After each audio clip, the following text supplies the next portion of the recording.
wabarakatuh. Perkenalkan, kami dari kelompok 6 ingin menjelaskan hasil diskusi kami mengenai Pancasila dalam kajian sistem filsafat. Sebelumnya kami ingin memperkenalkan diri kami masing-masing. Perkenalkan, nama saya Sakila Alia Amri sebagai moderator. Perkenalkan, nama saya Sri Wulandari sebagai pemateri. Perkenalkan, nama saya Putri Aundira sebagai memberi pertanyaan. Perkenalkan, nama saya Fikri Edi sebagai penjawab pertanyaan. Baiklah, sekarang kita mulai dalam sesi pemateri. Baiklah, di sini pemateri kita yaitu Pancasila dalam kajian filsafat sistem filsafat. Pancasila sebagai sistem filsafat adalah satu kesatuan yang saling berhubungan untuk suatu tujuan tertentu dan saling berkualifikasi. Pancasila dalam kajian sistem filsafat. Pancasila sebagai sistem filsafat adalah suatu kesatuan yang saling berhubungan satu tujuan tertentu dan saling berkualifikasi yang tidak terpisahkan satu dengan yang lainnya. Jadi Pancasila pada dasarnya satu bagian atau unit-unit yang berkaitan satu sama lain dan memiliki fungsi serta tugas masing-masing. Sistem adalah suatu kebulatan dan keseluruhan yang baik dan unsurnya saling berkaitan sinkron, saling berhubungan atau konektivitas, dan saling bekerja sama satu sama lain untuk satu tujuan tertentu dan merupakan keseluruhan yang utuh. Dan filsafat dalam bahasa Inggris yaitu filosofi, atau istilah filsafat berasal dari bahasa Yunani yaitu philosophia, yang terdiri atas dua kata yaitu philos atau cinta, atau philia atau persahabatan tertarik kepada, dan sophos atau hikmah, kebijaksanaan, pengetahuan, keterampilan, dan integritasi. Jadi secara etimologi, filsafat secara cinta, kebijaksanaan, atau kebenaran, atau love of wisdom. B. Pancasila sebagai sistem filsafat. Filsafat secara etimologi berasal dari bahasa Yunani yaitu phil yang memiliki arti cinta dan sophia yang memiliki arti kebijaksanaan. Jadi filsafat mempunyai arti cinta kebijaksanaan. Dalam buku Elementa Philosophy karangan Zygmunt merumuskan filsafat sebagai ilmu pengetahuan yang timbul dan prinsip-prinsip yang diketahui dengan ketentuan budi kordati dengan Pancasila penyebab yang terdalam. Objek kajian filsafat adalah seluruh realitas, sedangkan objek material ilmu pengetahuan lainnya senantiasa khusus dan terbatas. Ilmu-ilmu pengetahuan lainnya senantiasa menyelidiki bagaimana struktur objeknya, sedangkan selalu mencari sebab-sebab yang terdalam dan mencari hakikat yang realita. Berpikir secara filsafat dapat membantu kita untuk menemukan jawaban atas suatu pertanyaan secara mendasar dan menyadari bahwa sebagai manusia ciptaan Tuhan yang derajatnya lebih tinggi daripada makhluk lainnya, kita memiliki anugerah daya cipta. Maka dasarnya filsafat adalah kehidupan negara dan bangsa kita, asas keharmonisan. Sedangkan makna pengertian ideologi negara adalah cita-cita negara atau sistem kenegaraan dan ilmu pengetahuan tentang cita-cita negara.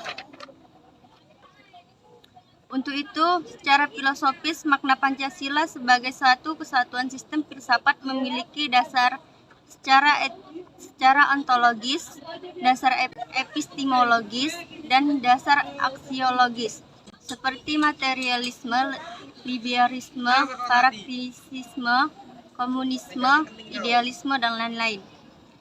1. Pancasila menurut kajian ontologis. Dasar ontologis, Pancasila pada hakikatnya adalah manusia yang memiliki hakikat secara mutlak atau monolurasi. Subjek pendukung sila adalah manusia sebagai pendukung utama. Sila-sila Pancasila secara ontologi membagi hal yang mutlak, yaitu terdiri atas kodrat, raga, jiwa, jasmani, dan rohani. Sila-sila Pancasila menurut kajian epistemologi. Asas Pancasila sebagai epistemologi pada hakikatnya tidak dapat dipisahkan dengan dasar ontologi. Pancasila sebagai suatu ideologi bersumber pada nilai-nilai dasarnya yaitu filsafat Pancasila. Untuk itu, dasar epistemologi Pancasila tidak dapat dipisahkan dengan konsep dasarnya tentang hakikat manusia.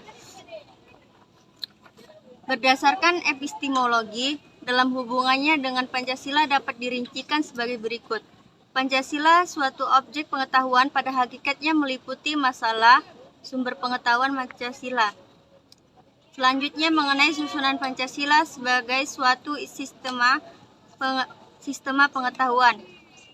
Sebagai suatu sistema pengetahuan, maka Pancasila memiliki susunan yang bersifat formalogis, baik dalam arti susunan sila-sila Pancasila.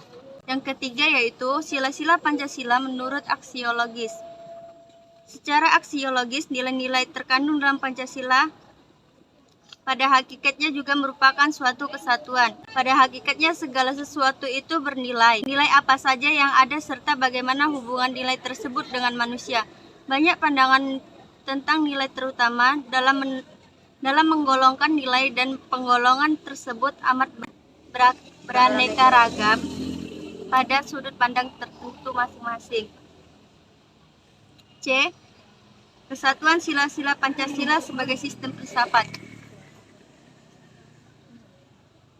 Sebagai suatu sistem filsafat, Pancasila telah memenuhi persyaratan diantaranya yaitu 1. Pancasila sebagai kesatuan yang utuh. 2.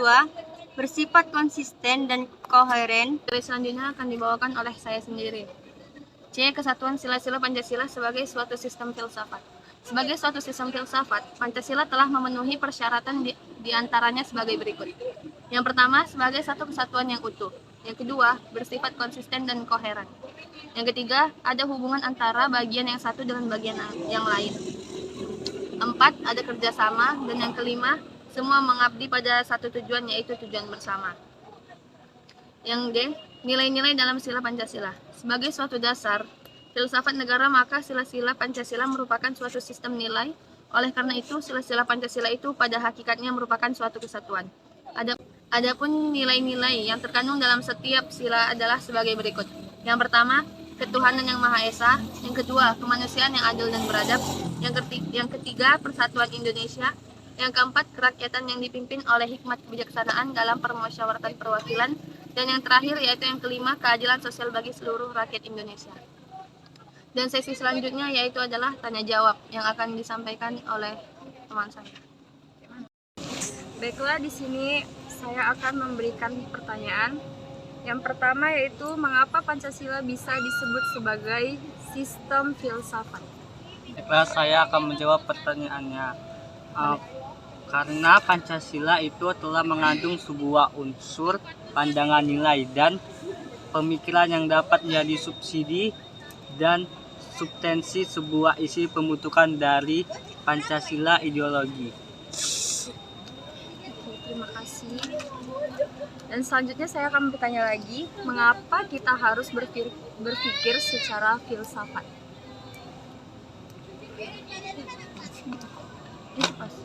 Karena berpikir secara filsafat dapat membantu kita untuk menemukan jawaban atas suatu pertanyaan secara mendasar dan menyadari bahwa sebagai manusia yang diciptakan oleh Tuhan Yang Maha Esa itu jauh lebih tinggi daripada derajatnya.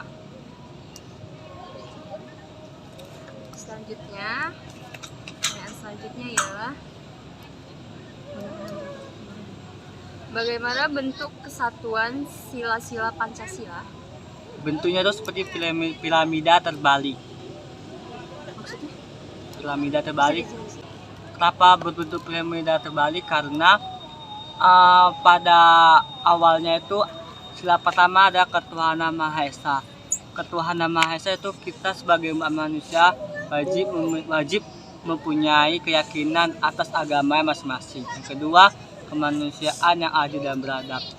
Manusia itu harus beradab kepada satu sama lain untuk menciptakan suatu hubungan atau silaturahmi atau ikatan kepada orang lain. Yang ketiga itu persatuan Indonesia. Indonesia itu harus bersatu dalam membentuk sebuah negara. Indonesia bisa merdeka karena kita bersatu untuk mengusir para penjajah. Jadi persatuan Indonesia itu sangat penting. Gerakan yang dipimpin oleh hikmah kebiasaan dalam permusyawaratan perwakilan.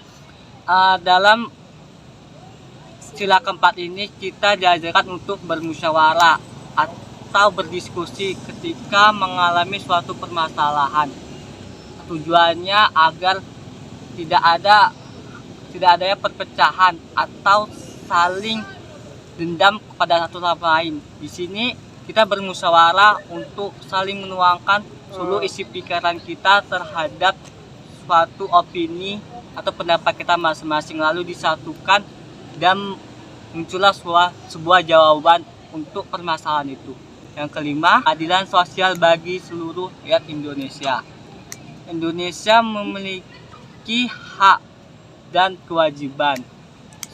Sebagai pemimpin negara harus adil kepada setiap rakyatnya, maupun rakyat kalangan atas ataupun bawah. Karena suatu keadilan itu sangat penting untuk ada di suatu negara agar negara itu makmur dan sejahtera. Baik, terima kasih. Selanjutnya saya akan bertanya lagi tentang mengapa Pancasila bersifat hierarkis dan berbentuk piramida. Karena Pancasila terdiri dari 5 dasar sila yang berurutan, yang mana hierarkis adalah sebuah tingkatan, sementara piramida adalah sebuah bentuk tingkatan yang berbeda. Baiklah, sekian dari penjelasan kami mengenai Pancasila dalam kajian sistem filsafat. Dan kami akhiri dengan wassalamualaikum warahmatullahi wabarakatuh.